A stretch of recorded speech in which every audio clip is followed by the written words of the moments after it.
দেখুন আজকে আমরা একটা মজার বিষয় শিখব। এখানে কয়েকটা বেসিক ইংরেজি ওয়ার্ড লেখা হয়েছে।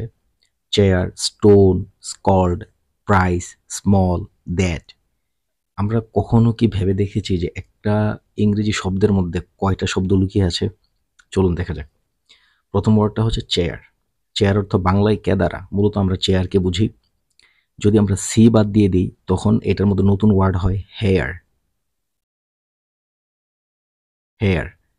যদি এইচ বাদ দিয়ে দিই নতুন ওয়ার্ড হয় এয়ার। এয়ার।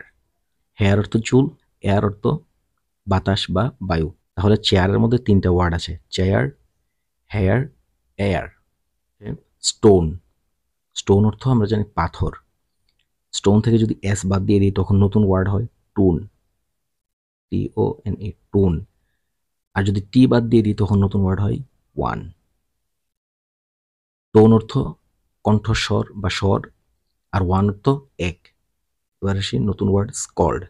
স্কল্ড অর্থ হচ্ছে ঘৃণা করা। যদি স্কল্ডের এস বাদ দিয়ে দিই তখন নতুন ওয়ার্ড হয় কোল্ড। আবার সি যদি বাদ দিয়ে দিই তখন হয় নতুন ওয়ার্ড হয় ওল্ড।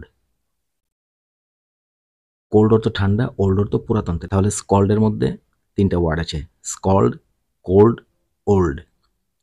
এবার আসি প্রাইস। প্রাইস অর্থ মূল্য। যদি প্রাইসের পি বাদ দিয়ে দিই তখন নতুন ওয়ার্ড হয় রাইস। রাইস। রাইস অর্থ ভাত বা চাল। যদি আর বাদ দিয়ে দিই তখন নতুন ওয়ার্ড হয় আইস। আইস অর্থ বরফ। তাহলে প্রাইসের মধ্যে তিনটা ওয়ার্ড আছে: প্রাইস, রাইস, আইস। যদি আমার এই ভিডিও ভালো লেগে থাকে তাহলে অবশ্যই নিচের দুটি বেসিক ওয়ার্ডের মধ্যে কোন কোন নতুন ওয়ার্ড রয়েছে সেটা কমেন্ট সেকশনে জানাবেন। ধন্যবাদ।